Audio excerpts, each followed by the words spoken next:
I'm here representing Saskatchewan Pork Development Board and their project for a PRRS-free herd certification program. So what we're doing is we will be certifying swine premises as free of PRRS at a given confidence at a given time point.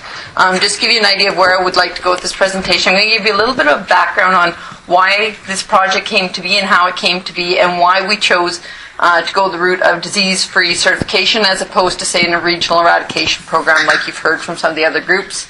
Some of the needs of a disease-free certification program and hopefully the solutions that we've come up with that are going to work, and just where we're at in the development and rollout of this project.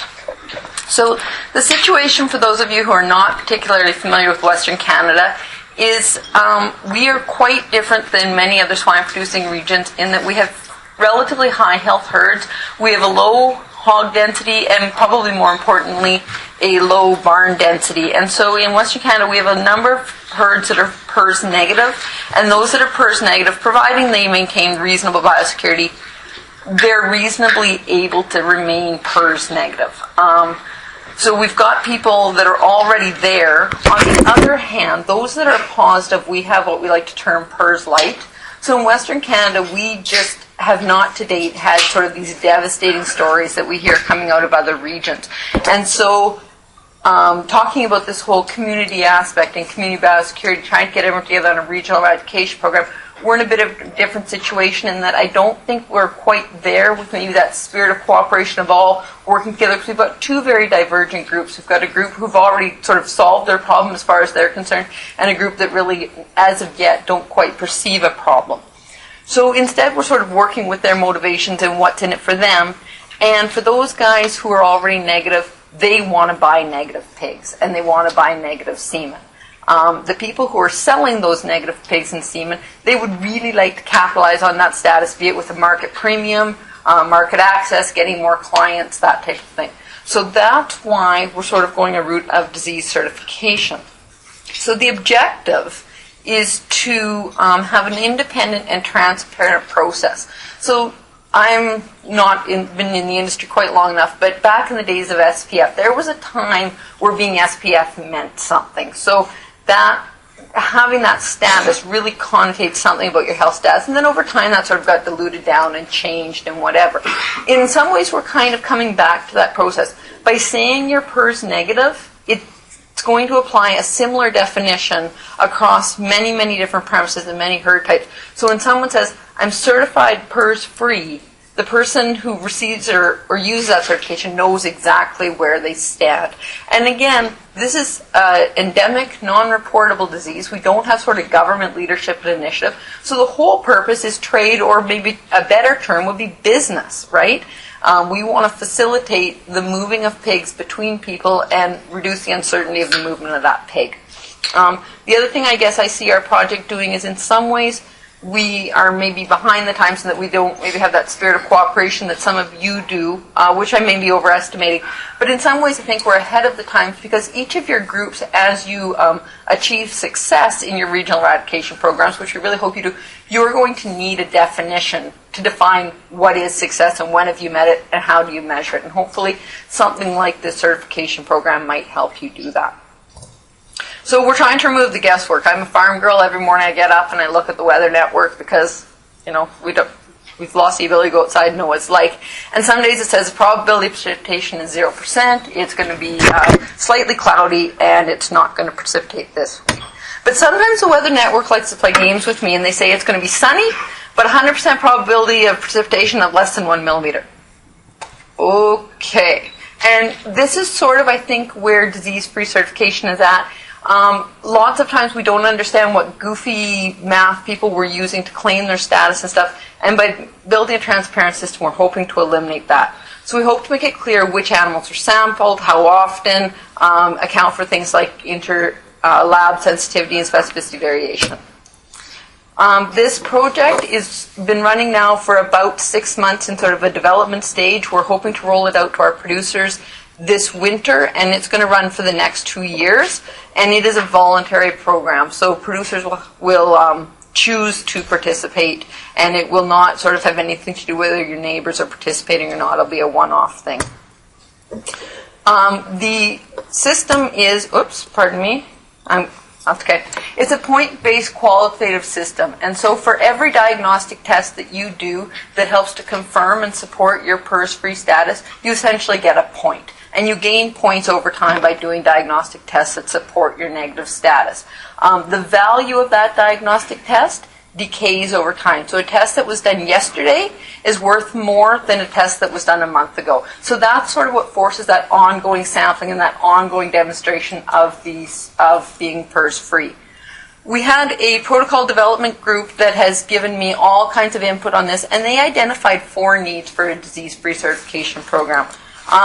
These included, it had to be third-party and objective, so we had to go above and beyond the current situation of producers simply claiming that they're PRRS-free and relying on vet-to-vets. It had to be flexible because in lots of our different herds we've got different sampling protocols, and often that's for a very good reason. It had to be hierarchical, as in it had to account for herds that had a high risk of spreading this virus. Should they break to the industry, they should be held to a higher standard to demonstrate their PRRS-free status than those that were at a low risk of spreading the virus, and it had to be real time. So how did we address those? Well, first of all, it is independent because it's being operated by our producer organizations, and so it goes above and beyond the system of just saying what you are at, and it's transparent because you demonstrate the points in the testing that you did to get there. It will be hierarchical in that when I said the value of a test gives you a certain point, that's the same across all herds, but the value of a test that was done a week ago is greater in a commercial herd than it is in a herd selling genetic stock than it is in a boar stud. So if you're a boar stud, you need to be demonstrating that you're free over and over and over again more rapidly because the time to detection is so much more important. It has to be flexible. And so this is where we're sort of trying to move with the future and move with the system. The points are awarded per test, and there are some rules and recommendations as to which pigs you can test and when. But how you choose to structure your sampling schedule is entirely up to you. So what I've given you here an example, this is a nucleus herd, so their points decay every 6 weeks, and in this particular example, they did 65 ELISAs to get up and running and get certified, and then after that they chose to do 30 ELISAs every 6 weeks, and you can see that blue line's jumping up and down as they test and as they decay. Dan Hernick said to me, well, you know what, every 6 weeks it doesn't work in my herds. My producers don't like that. Perfect. It's exactly the comment I want. So the green line, superimposed on top, shows the exact same herd doing 20 samples a month. And so it gives you that flexibility to tailor your sampling program to your herd. And I hear people say to me, 20 samples a month isn't enough to demonstrate 95% confidence at 5% prevalence or less, which is what we will be certifying herds at. But it is given that historical knowledge that you've built up in this herd over time. So you're not restarting from ground zero every time you resample. You're just reconfirming what you already know. And it has to be real time.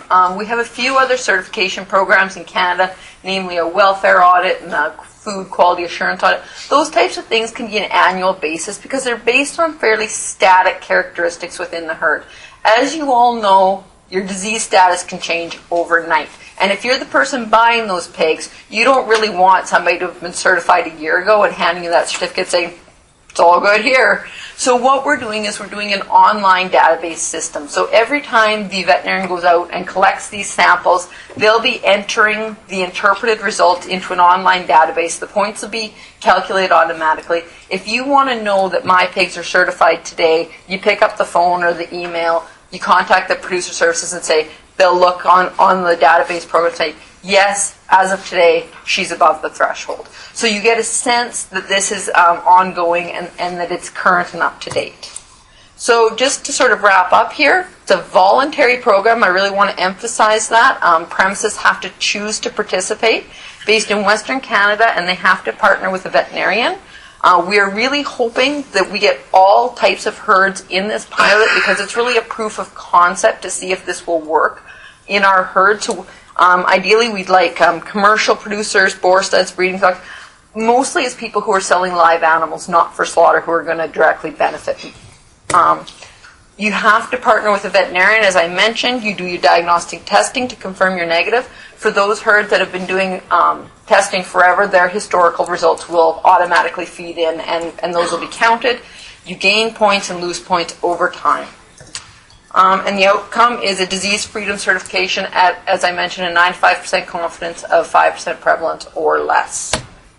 So where are we at? We've developed our protocol. We've been through 2 rounds of reviews now. We're in the process of communicating both to groups like yourself and to our producer industry back home.